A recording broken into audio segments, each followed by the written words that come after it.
Well, the first source I have is the manifesto or declaration of the creation of Charter 77, the Czechoslovak dissident group's manifesto proclaiming that they are in existence.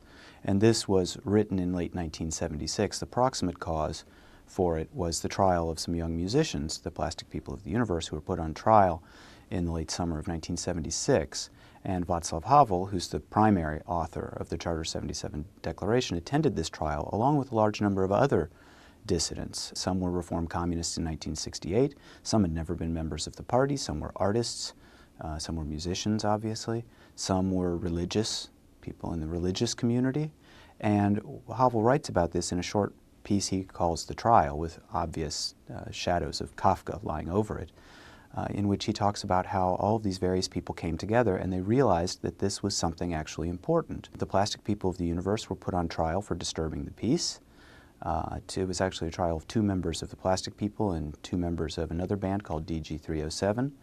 And they were put on trial not because their lyrics are political, but because they were sort of long-haired weirdos. They didn't fit in with the communists, with what the communists wanted to see. So the communists arrested them because they had the power to do that.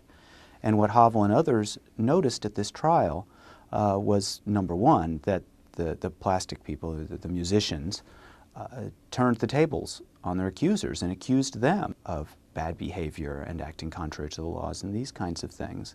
And the second thing that Havel noticed was that at this trial, these people defending them came together with what I'd like to call the least common denominator of protecting human rights and artistic rights. The Charter is an interesting document, and very symbolic, I think, of its times.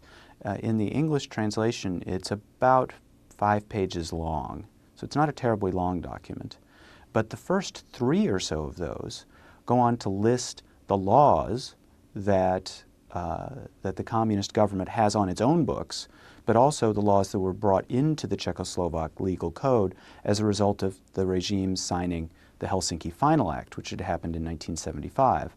The Helsinki Final Act is a turning point in the way in which, I think, oppositional movements or oppositional figures thought about the regimes.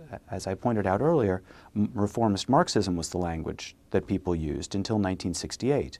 And then they went off sort of into the wilderness looking for a new language. And Helsinki provided them with that language. It was the language of human rights, the least common denominator. It can bring everyone together. So the first 2/3, roughly, of the document deal with the systematic abuse of the rights that are guaranteed under Czechoslovak law and are guaranteed under international covenants of various sorts, dating back to the International Covenant on Human Rights. Legalism, I think, was important to them, and it functioned in a couple of important ways.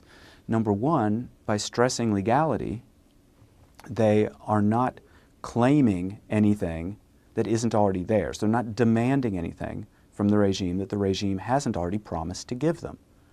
And related to this, a sort of corollary to it, is it seems a primarily defensive kind of stance. We're not attacking the regime, we're merely defending ourselves and the principles that the regime claims to stand for. Finally, by this sort of legalism, it put the regimes on the defensive.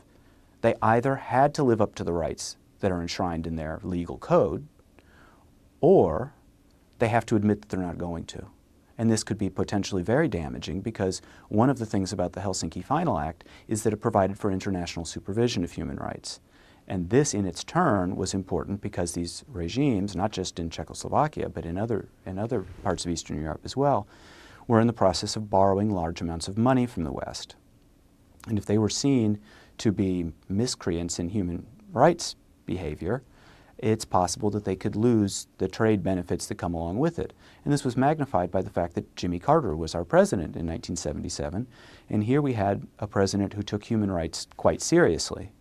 So I think the legalism was an important part of this, as it was an important part of something like the Committee to Defend the Workers in Czechoslovakia, that legalism was the sort of jumping off point for this.